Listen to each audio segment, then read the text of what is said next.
Hai guys, ketemu lagi dengan saya Ari di sini dari channel tentang arsitek dan kali ini tuh kita bakal ngelanjutin belajar rendering realistik V-Ray 5 eksterior part 11 ya. Jadi khusus konten ini untuk belajar rendering realistik V-Ray 5 bagian eksteriornya sudah sampai di part 11.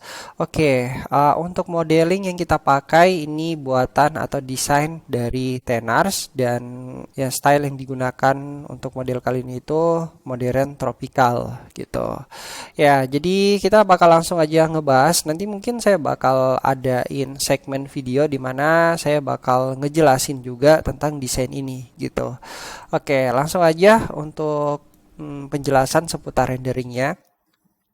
Kita pertama bakal ngebahas untuk material pada objek yang bakal kita pakai ya, atau objek atau material yang berada pada rumah ini gitu. Ya, jadi untuk material yang pertama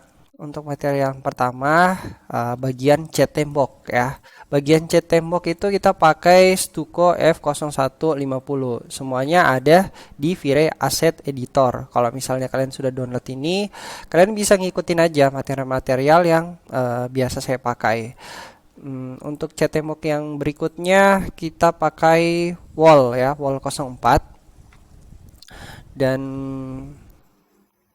untuk material di sini atapnya chrome, kita pakai chrome. Terus material jendela ya, material jendelanya clear glass yang kita pakai. Biasanya saya pakai window netral ya di glass ini. Cuman saya lagi coba-coba material jendela yang lain gitu. Dan ya hasilnya hampir-hampir beda-beda tipis, nggak terlalu jauh bedanya gitu. Ya hampir sama aja sih sebenarnya. Terus material kusennya kita pakai yang metal tapi dibuat lebih mudah ya silvernya untuk menyesuaikan warna dari kusen ini dengan cat tembok yang kita gunakan atau yang kita pakai gitu. Terus selanjutnya material plafon. Nah, di sini kita pakai yang laminate ya untuk wood ya. Jadi kita pakai yang wood gitu. Terus untuk roster. Rosternya kita pakai bentar. Ya, jadi untuk rosternya kita pakai konsentrat reflektif. Nah, ya kenapa kita pakai konsentrat reflektif? Karena biar ada sedikit refleksi ya yang ada di roster ini gitu. Dan ada juga sih yang lebih tinggi intensitas reflektifnya, cuman nggak terlalu bagus ya kalau roster terlalu tinggi intensitas reflektifnya gitu. Jadi kita pakai yang sedang. Nah, ini A012 ya. Oke, jelas ya untuk material yang ada di sini atau material objek utama yang kita pakai. Selanjutnya material aspal. Nah, di material aspal ini agak sedikit banyak kombinasinya karena kita memakai material VBR. Nanti saya juga bakal cantumin ya material VBR-nya, kalian bisa download di mana. Untuk settingan aspal yang ini itu agak sedikit lebih realistik ya dari yang sebelum-sebelumnya gitu. Karena settingannya juga agak berbeda. Untuk material aspalnya kalian perlu menambahkan yang namanya reflective coats ya. Terus kalian juga perlu menambahkan yang namanya displacement. Oke. Jadi tambahin dulu di sini sama di sini. Ya, selanjutnya kalian bakal ada di option reflective coats. Nah, di sini ada dua nih yang perlu kalian tambahin. Yang pertama, kalian klik ya. Terus kalian pakai yang namanya roughness. Nah, roughness itu yang ini. Ya, jadi jelas ya, roughness kalian pakai untuk elemen yang ini. Karena untuk material VBR itu seperti yang kalian tahu ada beberapa elemen yang digabungkan. Untuk warnanya sendiri, kalian bisa lihat di sini color offset. Kalian bisa buat putih ya, jadiin dia putih gitu. Karena ini putih untuk membuat efek apa ya? Efek air ya, efek genangan airnya gitu. Oke, saya bakal buka aja scroll-scroll ke bawah untuk settingannya sendiri biar kalian bisa lihat gitu. Kalau misalnya agak kecepatan, kalian bisa pause-pause. Selanjutnya di reflection glossiness-nya. Nah, di reflection glossiness-nya masih sama aja ya. Kalian masih pakai yang namanya roughness di sini, ya. Oke. Terus kita keluar dulu. Nah, seperti ini kurang lebih settingannya.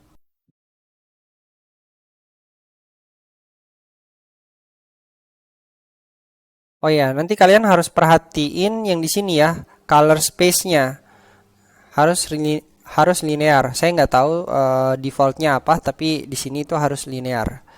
Oke, kita kembali lagi. Di sini udah kurang lebih seperti ini settingannya.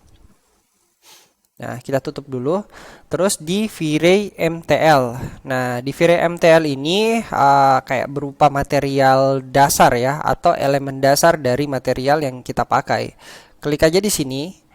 Nah, di sini ada tekstur A sama tekstur B. Tekstur A-nya, tekstur A-nya itu kita pakai yang ini ya, base colornya atau elemen dasarnya dari material yang bakal kita gunakan ya. Oke, terus untuk settingannya kurang lebih seperti ini. Ya, kita kembali lagi di tekstur B, klik aja. Nah, di tekstur B kita pakai yang ini.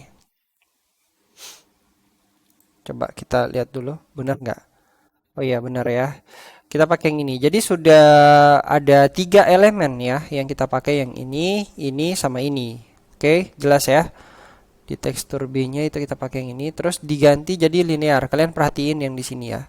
Atau kalian bisa samain aja settingannya. Makanya saya buka ya settingannya seperti ini.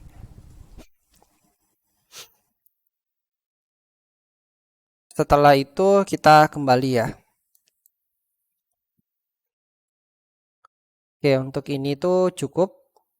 Kita tutup. Selanjutnya kita pindah ke displacement. Nah, displacement ini kalian aktifin dulu kalau misalnya kalian sudah tambahin option displacement atau atribut displacement pada material yang bakal kita pakai. Terus kalian klik yang ini. Ya, kalian klik, terus klik lagi. Nah, untuk material displacementnya masih sama ya. Kita pakai yang ini juga. Height ya. Oh ya benar. Kita pakai yang ini juga. Setelah itu kayaknya nggak ada yang diulik-ulik lagi sih. Ya kalian bisa lihat sendiri aja. Terus kembali.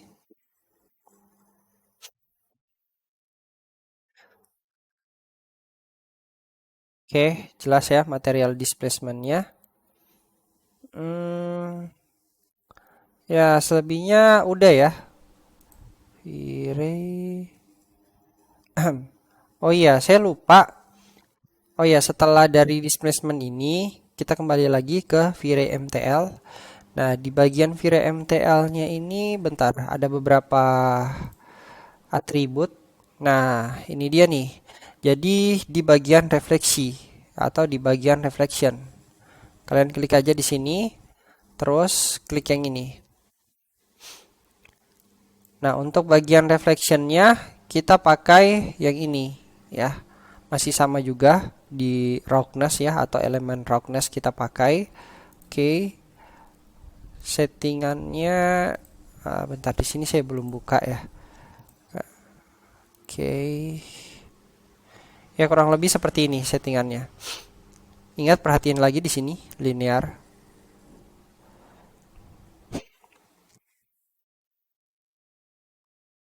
Oke, kita kembali. Terus ada yang namanya reflection roughness ya. Di bagian V-Ray MTL-nya, klik lagi di sini. Terus klik ini. Nah, kita pakai yang ini juga gitu. Oke, kembali lagi.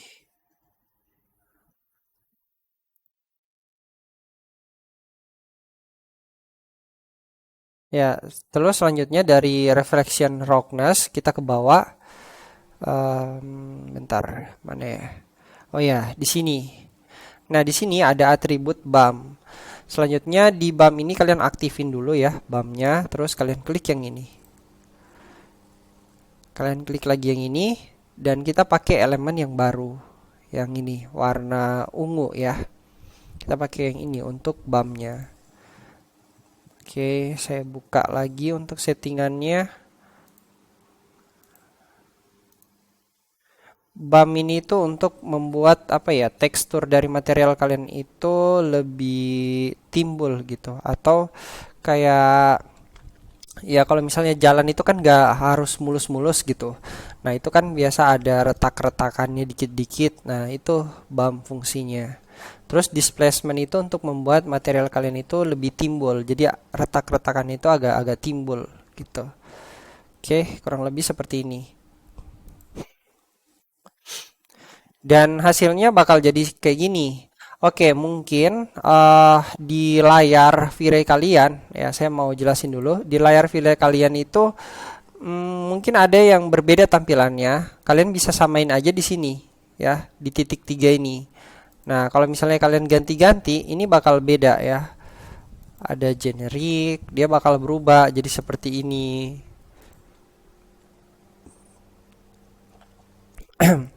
Awalnya itu atau defaultnya itu generic. Saya ganti ke floor. Nanti tampilannya bakal kayak gini. Oke, jelas ya. Dan udah jelas untuk material aspalnya. Coba bentar-bentar. Em, kita bakal lanjut ke settingan pencahayaan. Tapi sebelum itu untuk komponen-komponen yang saya pakai atau komponen-komponen tamannya, seperti biasa kita pakai yang namanya Chaos Cosmos. Nah, di sini tuh saya nggak perlu apa ya ngejelasin panjang lebar karena kalian sudah tahu lah. Chaos Cosmos ini tuh komponennya bagus-bagus, material dari komponen tersebut itu benar-benar bagus. Jadi kalian pakai aja yang ini. Ya, jadi untuk taman-tamannya, penataan landscape-nya atau vegetasi dari penataan landscape-nya itu semuanya menggunakan Chaos Cosmos. Di sini juga sudah jelas sih untuk penamaan dari vegetasi atau dari tumbuhan yang bakal kita pakai itu sudah jelas semua gitu. Di sini nih ada ya. Jadi nggak perlu lagi menebak-nebak ini tumbuhan apa, ini jenis apa gitu. Yaitu untuk mempermudah kalian. Oke, selanjutnya kita bakal ngebahas tentang pencahayaan. Nah, di pencahayaan kali ini itu ya sama aja. Kita pakai yang namanya HDRI. Cuman HDR-nya berbeda gitu. Settingan pertamanya untuk rendernya kita pakai CUDA ya atau penggabungan antara CPU sama VGA. Kameranya saya nggak ulik-ulik, saya nggak atur-atur. Render output ini terserah kalian, kalian bisa menyesuaikan sendiri. Hmm, Nah, kita main di environment. Di environment ini tuh ada tiga atribut yang kita pakai. Yang pertama background, GI, sama reflection. Oke, untuk background kita intensitasnya yang pertama background intensitasnya kita pakai 10 ya atau kita gunakan intensitas sebesar 10 gitu. Terus kalian klik dan untuk HDRI-nya kita pakai yang ini. Nanti saya juga bakal ini nih. Nanti, kita pakai yang ini. Yang ini. Nanti saya juga bakal apa ya? Nanti saya juga bakal cantumin HDRI-nya biar kalian bisa download juga atau kalian bisa pakai. Di cancel. Settingan untuk tampilan HDRI itu berbeda-beda ya untuk setiap modeling. Jadi kalaupun modelingnya kalian pakai yang lain, kalian harus setting lagi untuk tampilan HDRI-nya. Nah, di sini dari linear saya rubah jadi gamma ya, gamma curve. Nah, kalian bisa ikutin aja kalau yang bagian ini. Terus ini 0,7. Ya, ini agak digelapin sedikit gitu. Setelah itu bagian apa lagi ya? Bagian tekstur ya. Bagian teksturnya ini kalian bisa sesuaikan dengan view yang bakal kalian ambil. Oke. Terus untuk ini skala dari HDRI-nya juga kalian bisa sesuaikan. Jadi untuk setiap modeling itu berbeda-beda. Oke. Kalian nggak harus terpatok dengan settingan dari background yang saya gunakan tadi. Kalian bisa sesuaikan yang mana bagusnya gitu untuk tampilan kalian. Selanjutnya dari sini itu kita aktifin lagi GI-nya. Nah, GI-nya ini karena kita mau buat efek langit ya, efek langit dan pencahayaan yang agak biru atau agak-agak biru gitu, kita ganti ya, warnanya jadi biru seperti ini. Warna biru kayak gini. Terus intensitasnya 10. Oke. Dan refleksinya selanjutnya kita beralih ke reflection. Nah, untuk reflectionnya kalian tidak perlu lagi atur-atur, kalian tinggal tarik aja, drag ya, drag ini terus tarik ke sini gitu. Oke, setelah kalian tarik ke sini, efeknya udah ke copy. Nah, selanjutnya intensitas yang kita gunakan di sini itu 30. Oh iya, saya lupa. Kalau defaultnya kalian harus clear dulu ya, ini clear. Jadi pada saat kalian mau atur environment-nya untuk bagian background, kalian clear di sini. Terus kalian ganti dengan HDRI tadi gitu. Untuk settingan render parameternya, quality noise limit 0,05, defaultnya 0,04. Terus global illumination-nya kalian hidupin ya, aktifin. Light chest-nya atau subdiv-nya itu 2000, bisa 1500 juga bisa, kalian bisa turunin tergantung dari spek PC yang kalian gunakan. Terus apalagi ya, oh ya, denoiser-nya di sini saya pakai yang Nvidia AI ya. Kalian juga bisa gunakan V-Ray denoiser, jadi tergantung yang mana yang bagus saja sih kalian bisa pakai gitu. Oke, kurang lebih seperti ini untuk settingannya. Kita bakal coba dulu render sebentar. Oke, nanti pada saat saya ngerender mungkin suaranya ini agak agak hilang atau agak kresek-kresek karena pengaruh mesin rendernya. Jadi kalau semisal suaranya agak putus-putus gitu, itu pengaruh dari renderingnya gitu. Karena saya ngomong sambil rendering, jadi mesinnya itu bakal kebagi. Oke, kita coba render.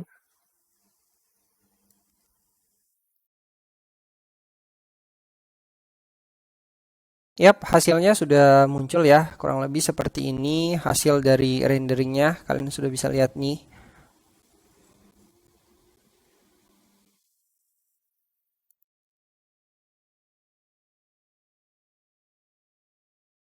Oke, hasilnya sudah dari renderingnya, dari pencahayaan yang kita sudah atur tadi di sini ya, skylight-nya, terus settingan environment-nya, di sini juga jalanan-jalanannya. Nah, jadi saya stopin dulu renderingnya karena saya sambil ngomong. Soalnya kalau sambil ngerender terus ngomong itu bakal keputus-putus suaranya. Rendering dari V-Ray terus bentrok dengan record dari OBS gitu. Itu udah beberapa kali sih kasusnya. Jadi saya bakal stopin dulu renderingnya. Terus saya lanjut ngomong. Oke, jadi kurang lebih seperti ini ya untuk settingannya. Nanti bakal saya perlihatin juga gitu untuk yang sudah clear atau yang sudah selesai. Nah, di sini kenapa saya stopin di sini tuh karena saya pengen ngejelasin dulu ada beberapa elemen yang kita tambahin. Yang pertama, kalian bisa tambahin exposure ya di sini. Nah, ini kalau semisal hilang exposure-nya jadi seperti ini. Nah, oke. Karena pencahayaan tadi itu kita matiin atau kita hapus yang di environment tadi tuh kita clear, makanya jadi seperti ini. Diaktifin exposure-nya, terus kalian bisa atur di sini. Nah, kalian bisa atur sesuai kemauan kalian. Ya, beda banget ya hasilnya. Jadi penggabungan antara elemen dari exposure sama pencahayaan HDRI yang kalian gunakan tadi gitu. kurang lebih hasilnya kayak gini. Terus saya tambahin lagi di sini elemen curve ya.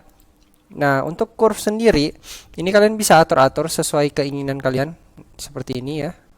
Bisa atur-atur. Karena ini juga nanti bakal ada settingannya di Photoshop. Oke, kurang lebih seperti ini settingannya. Oh iya, saya lupa tadi, bentar. Ngejelasin tentang ininya sih, sun. Nah, di sini dia nih. Oke, sun yang kita pakai itu kurang lebih pencahayaannya seperti ini. Nah, untuk pencahayaan sun atau bayangan ya, bayangan dari matahari, mataharinya datang dari mana gitu kan? Dari arah timur, barat, selatan dan sebagainya gitu. Nah, itu kalian bisa atur-atur di sini. Ada derajat-derajatnya. Ya, jadi kalau semakin ke bawah ini untuk menggunakan rendering efek malam. Karena ini bakal gelap ya.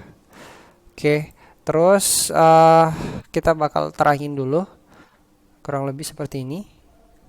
Nah, selanjutnya ini untuk settingan bayangannya ya, untuk arah mataharinya. Oke. Jadi jelas ya untuk sunnya. Oke. Gimana menurut kalian? Cukup realistik atau seperti apa pendapat kalian? Kalian bisa komen aja di kolom komentar. Ya, jadi ini material atau komponen-komponen yang kita pakai tadi. Nah, di sini nih material yang tadi kita pakai. Terus ini komponen dari Chaos Cosmos.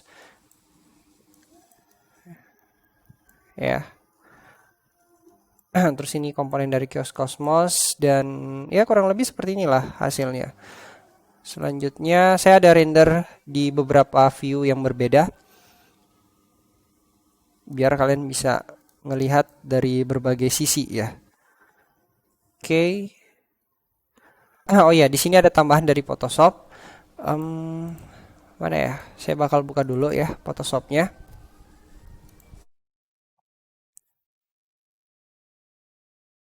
Kita exit dulu yang ini.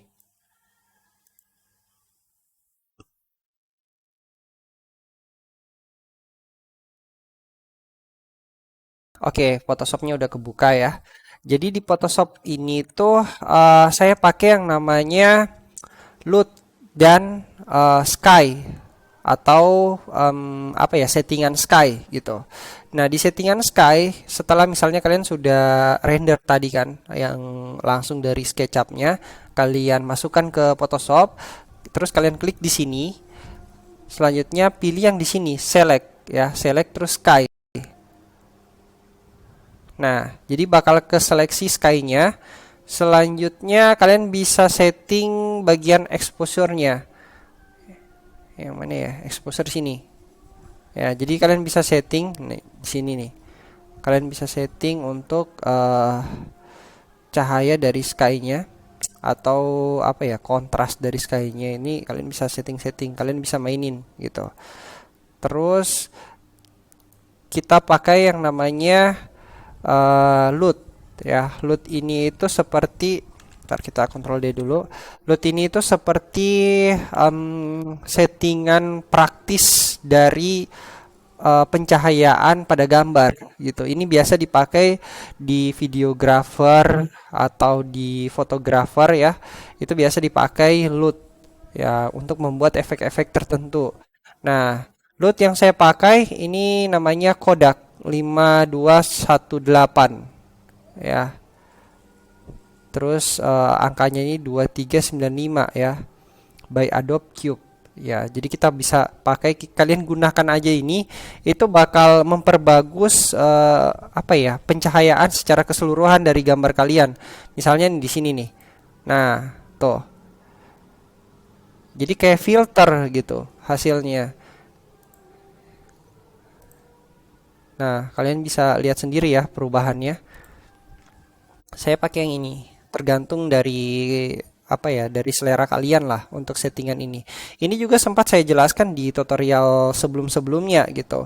Cuman nggak tahu kalian sudah nonton atau enggak, tapi saya bakal ngejelasin lagi di tutorial kali ini gitu. Oke, kurang lebih hasilnya seperti ini dan ya thank you untuk kalian semua yang sudah nonton. Jangan lupa untuk dukung terus channel ini dengan cara like, comment, subscribe, dan yang paling penting adalah kalian share ke teman-teman kalian agar saya semakin semangat dalam membagikan konten yang bermanfaat seputar V-Ray maupun pengetahuan-pengetahuan umum tentang arsitek. So, see you di next video berikutnya. Bye guys!